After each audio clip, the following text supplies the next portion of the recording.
সাগরদিঘির ওসিকে শুধু সরানো নয়, সাসপেন্ড করা উচিত। সংযত ও সতর্ক না হলে জেলাশাসক ও জঙ্গিপুর পুলিশ সুপার ভোলানাথ পাণ্ডেকে তুলে নিয়ে ক্লোজ করা উচিত। সাগরদিঘি বিজেপি পার্টি অফিসে সাংবাদিক বৈঠকে এমনটাই দাবি করলেন বিধানসভার বিরোধী দলনেতা শুভেন্দু অধিকারী।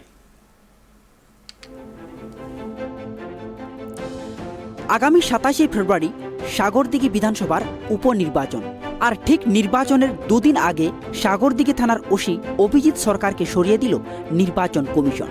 নির্বাচনের কোনো কাজের সঙ্গে যুক্ত থাকতে পারবেন না অভিজিৎ সরকার, জানালো কমিশন।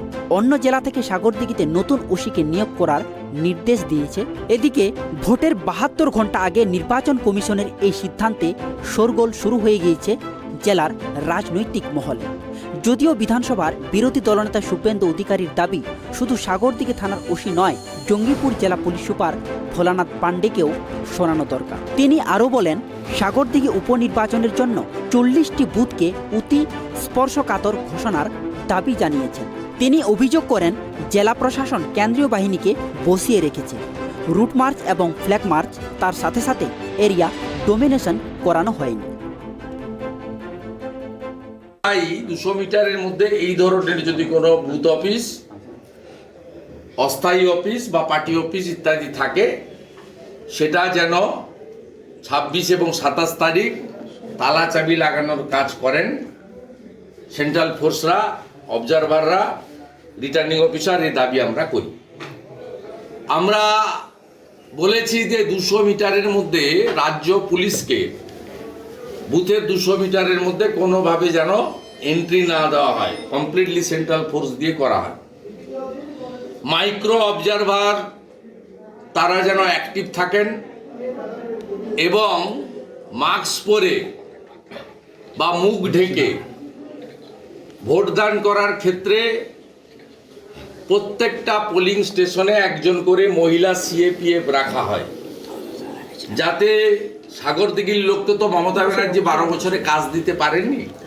12-14 হাজার লোক বাইরে থাকেন, এদের 75-80 ভাগ আসবে না, এখনো পর্যন্ত পৌঁছাতে পারেনি। আমরা খবর পাচ্ছি এই ভোটগুলো ওরা মেরে দিতে পারে। সেক্ষেত্রে মাস্ক, মুখে কাপড় জড়িয়ে বা মহিলাদের ক্ষেত্রে কাপড়ের আচ্ছাদন দিয়ে ইত্যাদি করে করতে পারে। আমরা দাবি করেছি প্রত্যেকটা স্পর্শকাতর এবং অতি স্পর্শকাতর বুথে একজন করে লেডি সিএপিএফ রাখতে হবে। আগামী 27 তারিখ রয়েছে সাগরদিঘি বিধানসভার উপনির্বাচন। তার আগে শুক্রবার দিল্লি থেকে জাতীয় নির্বাচন কমিশন এই নির্দেশ পাঠানোয় তা নিয়ে শোরগোল শুরু হয়েছে প্রশাসনিক মহলে। কমিশনের নির্দেশে স্পষ্ট বলা হয়েছে, ওই শূন্যপদে রাজ্য প্রশাসনের পাঠানো তালিকা অনুযায়ী জেলার বাইরে থেকে কোনো পুলিশ আধিকারিককে নিয়োগ করতে হবে। একই সঙ্গে নতুন ওসি দায়িত্ব গ্রহণের খবর শুক্রবার রাতেই কমিশনকে জানাতে হবে। প্রসঙ্গত 2021 সালের বিধানসভা নির্বাচনে সাগরদিঘি থেকে জিতেছিলেন সুব্রত সাহা। তৃণমূলের এই প্রার্থী সেখান থেকে জিতে রাজ্যের মন্ত্রীও হয়েছিলেন। সাগরদিঘি বিধানসভা কেন্দ্রের টানা 3 বারের বিধায়ক ছিলেন সুব্রত সাহা।